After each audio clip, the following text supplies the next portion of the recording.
अस्सलाम नमस्ते सत श्री अकाल। उम्मीद करता हूँ फिट हो गया, बेहतरीन हो गया, अपनी लाइफ अच्छे से एंजॉय कर रहे होंगे हम दोनों की तरह। आज एक और वीडियो, रिक्वेस्टेड वीडियो, और उसका टाइटल है और रिक्वेस्टेड, बहुत ज़्यादा रिक्वेस्टेड है। और हमारे प्यारे भाई जो पुराने हमारे सब्सक्राइबर हैं फराज अंसारी, उनकी तरफ से है। और इन्होंने कहा था अभी जी चावड़ा की वीडियो पे रिएक्शन दे, और लेकिन वो बहुत लंबी वीडियो है उनकी, तो फिर उन्होंने ये लिंक भेजा है एक, और TRS चैनल पे ये वीडियो है। और इस वीडियो का टाइटल है unknown facts about Gandhi and Jinnah deleted from YouTube, sorry your text books, YouTube मैंने समझा।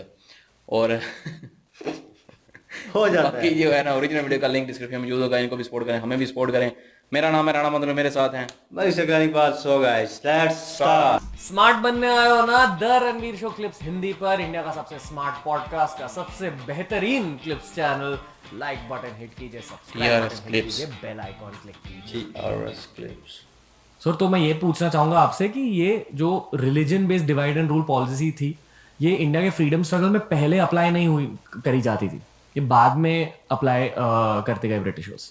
क्योंकि हमारे फ्रीडम स्ट्रगल में बहुत सारे मुस्लिम भाई भी थे हमारे, जैसे खान अब्दुल गफर खान, फिर और कौन थे?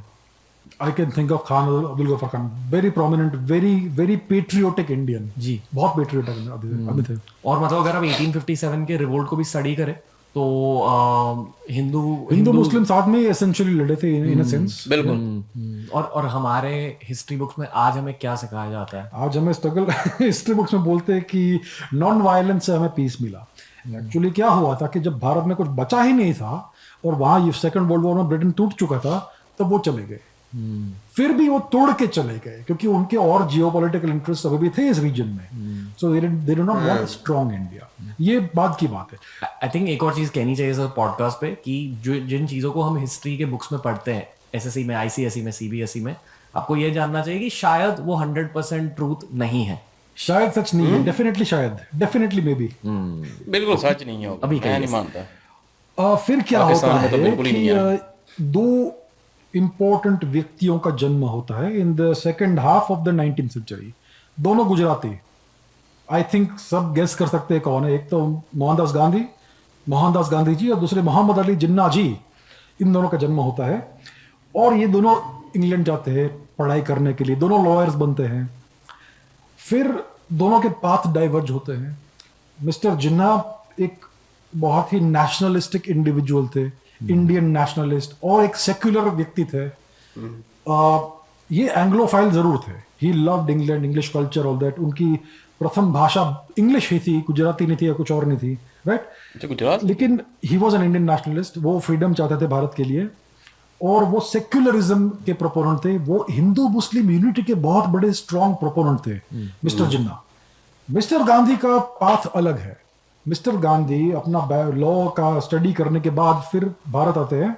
भारत से साउथ अफ्रीका जाते हैं, और साउथ अफ्रीका में 25 वर्ष अप्रोक्सीमेटली आई थिंक वहां रहते हैं, और कुछ तो करते हैं वहां पे। पता नहीं क्या करते हैं। आई थिंक लॉ प्रैक्टिस करते थे ऑफिशियली, लेकिन उनका बहुत बड़ा फार्म था, टॉलस्टॉय फार्म, और पता नहीं क्या क्या फार्म था। और ये एक्टिविस्ट बन गए for the rights of the Indian people in South Africa, right? और उन्होंने बहुत सारे राइटिंग्स लिखे वहाँ पे, journal articles, magazine articles, letters and op eds and what not. तो उनका बहुत कोपियस लिटरेचर उस समय का अभी भी पब्लिक डोमेन में अवेलेबल है, बहुत पढ़ने को अवेलेबल है, राइट? तो उनके उस समय के एटीट्यूड्स क्या थे हमें दिखते हैं। He was very much pro empire.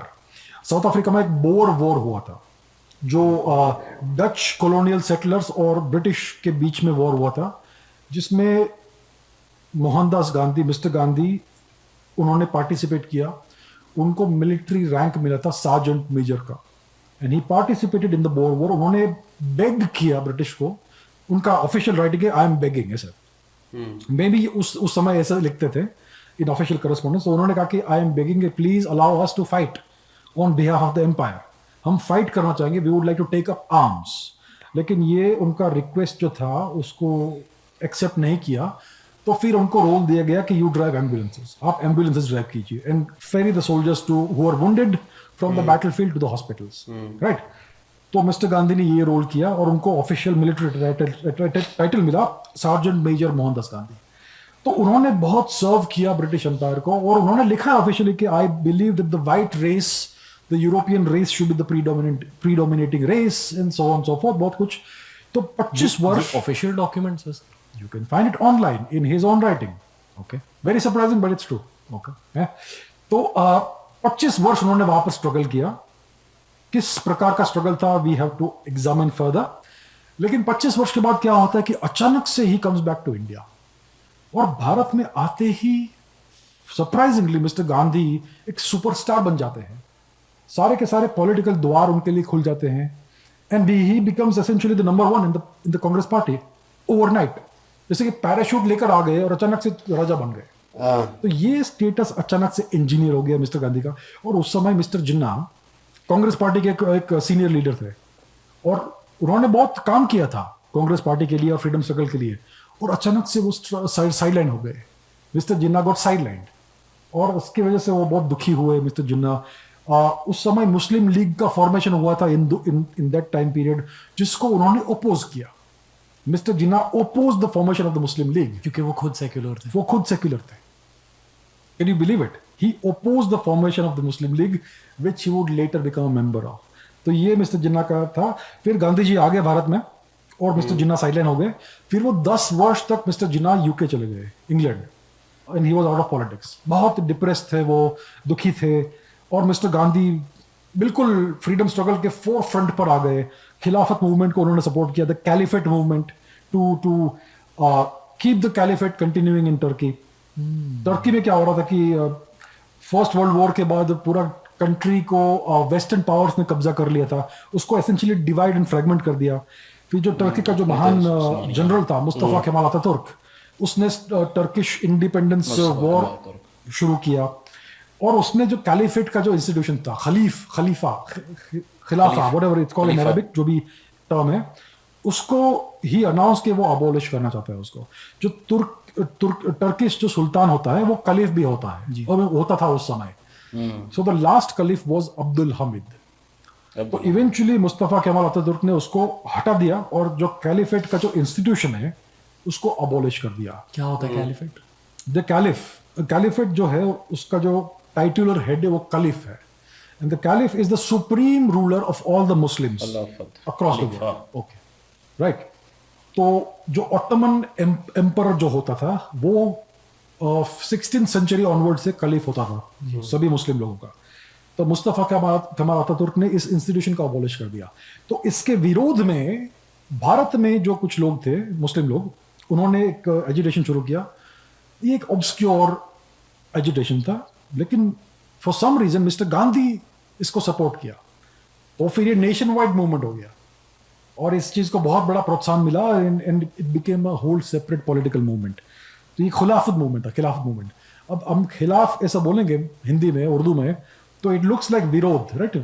हम इसके खिलाफ हैं, हम इसके विरोध में हैं. तो सब लोग को ऐसा लगता था कि ये ब्रिटिश के विरोध में हम कुछ मूवमेंट कर रहे हैं, इसको खिलाफत मूवमेंट कह रहे हैं. एक मिनट सर, मैं पहले ये जानना चाहूंगा कि दोनों गांधी जी के और जिन्ना जी के इंटेंशंस और मोटिवेशंस क्या थे as men, according to you. जितनी भी हिस्ट्री आपने पढ़ी है, जितनी भी किताबें आपने पढ़ी है, इन दोनों के इंटेंशंस और मोटिवेशंस क्या थे? ये बड़ा डेंजरस प्रश्न पूछा है आपने मुझे. अगर आप जिन्ना के दो स्वरूप है मिस्टर जिन्ना के, एक है यंग जिन्ना, एक है लेटर जिन्ना. अगर यंग जिन्ना लेटर जिन्ना से मिलते तो बड़े दुखी होते. Young Jinnah would be very disappointed with later Jinnah, older Jinnah, क्योंकि जो ओल्डर जिन्ना थे उन्होंने अपने प्रिंसिपल्स को बैकस्टैब कर दिया. जो ओरिजिनल उनका जो प्रिंसिपल था वो था Hindu Muslim unity and unified India, and he work for that for decades, for many, बहुत वर्षों तक उन्होंने इसके लिए काम किया था, as a barrister, as a lawyer, as a Congress party member, as a freedom fighter. लेकिन गांधी जी के इमरजेंस के बाद वो मार्जिनलाइज हो गए, और फिर उन्होंने पूरा अपना पॉलिटिकल यूटर्न किया, and he became a separatist. तो जिन्ना के ओरिजिनल इंटेंशंस अच्छे थे, लेकिन फिर वो उनका जो ये सब हाल हुआ, तो he became an opportunist, and he became an anti national. Essentially अपने ही देश के विरुद्ध खिलाफ वो खड़ा हो गया, यानी कि इंडिया नहीं, भारतवर्ष के खिलाफ. मिस्टर गांधी बहुत ही कॉम्प्लेक्स पर्सनालिटी है. He was born into prosperity. उनके जो पिताजी थे वो दीवान थे एक जामनगर स्टेट के, शायद, not sure, I think one of those princely states in Saurashtra, western India, western Gujarat. तो उनके पिताजी बड़े पावरफुल थे और बड़े वेल्दी थे. That is some background about him. फिर वो इंग्लैंड चले गए और फिर वो साउथ अफ्रीका गए. एंड एसेंशियली उन्होंने 25 वर्ष साउथ अफ्रीका में डेमोन्स्ट्रेट किया कि I am worthy and capable of serving the British empire. मैं अनफॉर्चुनेटली ये कह रहा हूं कि he was a British agent. ये बहुत कंट्रोवर्शियल है, बहुत लोग इससे दुखी होंगे, What? But that is my assessment of mister Gandhi. मैं ये कहना चाहूंगा कि हमारे स्कूल के हिस्ट्री बुक्स की वजह से हमें गांधी जी के बारे में और जिन्ना जी के बारे में पता चलता है, दोनों इंडिया और पाकिस्तान में. इंडियन हिस्ट्री बुक्स में जिन्ना साहब के बारे में ज्यादा कुछ नहीं लिखा गया, नहीं. बहुत कम लिखा गया. बहुत कम. एंड आई एम श्योर कि पाकिस्तान के हिस्ट्री बुक्स में गांधी जी के बारे में बिल्कुल इतना कुछ नहीं कम लिखा हुआ है. क्योंकि हिस्ट्री एक्चुअली मैंने देखा है कि अगर आप पाकिस्तानी हिस्टोरियंस को देखेंगे या पॉलिटिशियंस को देखेंगे, they don't hate mister Gandhi. ये बड़ी अजीब चीज है कि जिन्ना और गांधी अलग अलग कैंप्स में थे, बट द पाकिस्तानीज ओवरऑल ये गांधी जी से घृणा नहीं करते हैं. ये बड़ी अजीब चीज देखी है मैंने. इसका कारण क्या हो सकता है? I wonder. ये भी कोई अजीब आप चाल देख हो लीजिए कभी भी किसी पैनल डिस्कशन में, अगर कोई पाकिस्तानी पैनलिस्ट है वो कभी बुरा नहीं बोलेंगे मिस्टर गांधी के बारे में. एक साइड नोट में हमने ये कहना कभी नहीं चाहूंगा बोला कि ऐसे. नहीं बोला. मेरे दुबई ट्रिप कभी में नहीं. लाइफ में जितने भी पाकिस्तानी भाई बहन मिले, बहुत प्योर होते हैं, बहुत वार्म होते हैं, एटलीस्ट इन माय एक्सपीरियंस. मेरा भी एक्सपीरियंस है. मैं यूएस में रहा हूँ, वहां पर भी मुझे बहुत पाकिस्तानी मिले. Never any bad experience. As individuals हम एक ही लोग हैं, हमारा डीएनए एक ही है, बस कुछ चीजें अलग है. बिल्कुल. सो गाइस, ये इन्होंने थोड़े से फैक्ट बताए हैं और गांधी जी के बारे में और जिन्ना जी के बारे में. और बाकी ये है कि हिस्ट्री के बारे में कहेंगे तो इतनी हिस्ट्री हमें नहीं बताई जाती. जिन्ना के बारे में इतनी डिटेल जो कहूँगे कि ये यहाँ से वहाँ गए, वहाँ से फिर वापस आए और फिर ये कांग्रेस इन्होंने हाँ इतना बताते हैं कि कांग्रेस पहले कांग्रेस के मेंबर थे, उसके बाद इन्होंने कांग्रेस छोड़ के मुस्लिम लीग इन्होंने अपनी ज्वाइन की और मुस्लिम जो है वो उनको अलहदा करने की कोशिश की और फिर पाकिस्तान बनाया. लेकिन उससे पहले वो कांग्रेस में काम करते थे. लेकिन ये नहीं बताया कि उस वक्त वो सेकुलर थे और दोनों यूनिटी चाहते थे और फिर गांधी जी आए, उनका होल्ड हो गया और फिर इनको डिसपॉइंट हो गए और बाहर वो मतलब चले गए यूके में 10 साल वहाँ पे रहे. ये यकीन करें डिटेल हमें बिल्कुल भी नहीं थी पता.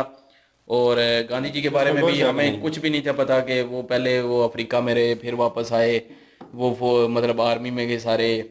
उसके बाद फिर वो आके होल्ड हुआ उनका और फिर उन्होंने खिलाफत के बारे में वो जो इन्होंने कंपेन कहा कि खिलाफत उस्मानिया के बारे में, ऑटोमन एम्पायर, और उसके जो जब वो ख़त्म हुई थी तकरीबन 1923 में. 1923. और उस वक्त मतलब उन्होंने वो साथ दिया गांधी जी ने अपना खिलाफत का, ब्रिटिश एम्पायर का. खिलाफत के साथ मतलब उन्होंने ये करना शुरू किया और उन्होंने समझा कि ये ब्रिटिश के खिलाफ है, क्योंकि खिलाफत है ना, खिलाफ. तो वहाँ लोगों को नहीं था पता खिलाफत क्या होती है, खलीफा क्या होता है. और खलीफा वही होता है कि जो पूरे मुस्लिम कम्युनिटी को जो है ना वो लीड करता है होल्ड करता और उसकी बात सुनी जाती है. चाहे मतलब अगर उस वक्त सल्तनतें होती थी, मतलब एक उस्मानी एम्पायर था, मतलब उससे पहले सल्जूकी सल्तनत थी, तो मतलब उनके जो भी सुल्तान थे वो मतलब एक खलीफा उनका होता था जो बगदाद में या कहीं पे भी होता था, तो उसकी बात मानते थे सारे सुल्तान. तो अगर वो कुछ कह देते थे तो बस ठीक है, पत्थर पे लकीर हो जाती थी. तो ये था खिलाफत और खलीफा. और थोड़ा बहुत मुझे पता है, ज़्यादा मुझे भी नहीं पता, बस वैसे ही एक बात बता रहा हूँ जो जितना मुझे पता है. हो सकता है इससे भी ज़्यादा हो. तो बाकी ये है कि उन्होंने फिर उसके बारे में बताया कि वो तो ब्रिटिश मतलब एजेंट थे. तो ये भी मतलब पहली दफ़ा सुना है हमने. और गांधी जी के बारे में मतलब हम यहाँ पे कोई भी बंदा गाली नहीं देता, ना आज तक किसी ने दी है. इसकी रीज़न मुझे भी नहीं पता, यकीन करें मुझे भी नहीं पता, मैंने खुद नहीं कभी दी. क्योंकि हमें उस लेवल मतलब कोई भी कहे ना कि गांधी जी के बारे में कुछ गलत बताया गया हो कि उन्होंने मुसलमानों के साथ ऐसा किया या वैसा किया, ऐसा कुछ भी नहीं बताया गया. जिसकी वजह से हो सकता है नफरत ना हुई हो या कुछ हो सकता है, कोई समझ नहीं आ रही मुझे कोई ना. उनको भी नहीं पता. हमने भी कभी नहीं दी, हम भी उनको इज्जत की निगाह से देखते हैं, जैसे मोहम्मद अली जिन्ना को देखते हैं वैसे ही गांधी जी को देखते हैं. बिल्कुल. तो फ्रीडम फाइटर के बारे में बात करें तो फ्रीडम फाइटर पाकिस्तान में इतना नहीं पढ़ाया जाता. फ्रीडम फाइटर सिर्फ पाकिस्तानी मुस्लिम जो थे उनका बताया जाता है, इंडियन जो मतलब हिंदू थे या सिख थे उनका नहीं बताया जाता. और बाकी ये है कि जिस तरह वो क्या कहते हैं अपना फ्रीडम फाइटर कितने थे, अभी देख लें, अभी हमें नाम भी नहीं पता, क्योंकि हमें यहाँ पे बताया ही नहीं जाता। भगत सिंह थे, ठीक है, उनके यहाँ तो मतलब उनके बारे में हमें कोई पढ़ाया नहीं जाता। लेकिन मैं कहता हूँ कि अगर हिस्ट्री की आप लोगों ने बुक रखी हुई है सिलेबस में, एजुकेशन में, तो प्रॉपर हिस्ट्री देनी चाहिए जो रियल है, चाहे वो किसी के खिलाफ है चाहे किसी के हक में है, वो प्रॉपर देनी चाहिए, ताकि कल को अगर जब बंदे को रियलिटी पता चले, जैसे अभी हमें थोड़ी बहुत पता चली है रियलिटी, तो जब रियलिटी पता चलती है तो हम मुतनफर हो जाएंगे अपने ही मुल्क के खिलाफ, मतलब ये कैसे होगा ये कैसे होगा। इसलिए रियलिटी पहले बतानी चाहिए, यकीन उठ जाता जो भी रियलिटी हो ना वो बतानी चाहिए एजुकेशन सिस्टम में, चाहे वो इंडिया का चाहे पाकिस्तान का। इंडिया में फिर भी अपना वो थोड़ा बहुत उन्होंने रखा हुआ है, ठीक है, होल्ड किया हुआ और लेकिन पाकिस्तान में जो है ना हिस्ट्री को तोड़ मरोड़ के बताते हैं और शॉर्ट सी करके बताते अपनी हैं मर्जी से। अपनी मर्जी से जो इनको पसंद आता है। तो इसलिए मैं भी ये कहता हूँ कि एजुकेशन सिस्टम पाकिस्तान का नहीं सही है, और हिस्ट्री के बारे में बिल्कुल परफेक्ट बताना चाहिए। और लेकिन इनके बारे में जो पता चला है अभी देख के थोड़ा बहुत शौक लगता है, लेकिन थोड़ा बहुत पता भी था, थोड़ा बहुत नहीं भी था पता। बिल्कुल। और बाकी उन्होंने हिस्ट्री पढ़ी हुई है, तो उन्होंने तो सही से मतलब हमें बताया है। उन्होंने वो कुछ चीज़ें जो है वो मिसिंग की हैं। उन्होंने कहा मैं ठीक तरह से कह नहीं सकता, बिल्कुल। मैंने ये कहा है लेकिन ठीक तरह से कह नहीं सकता, मीन्स के उन्हें भी जो इंफॉर्मेशन मिली है उस पर उनको भी यकीन नहीं है कि ये ऑथेंटिक है या नहीं, उन पे भी डाउट है उनको। वही कह रहा हूँ ना, अभी जैसे हमें पता ही नहीं है कि जिन्ना जो है वो अपने यंग एज में जो है वो सेकुलर थे।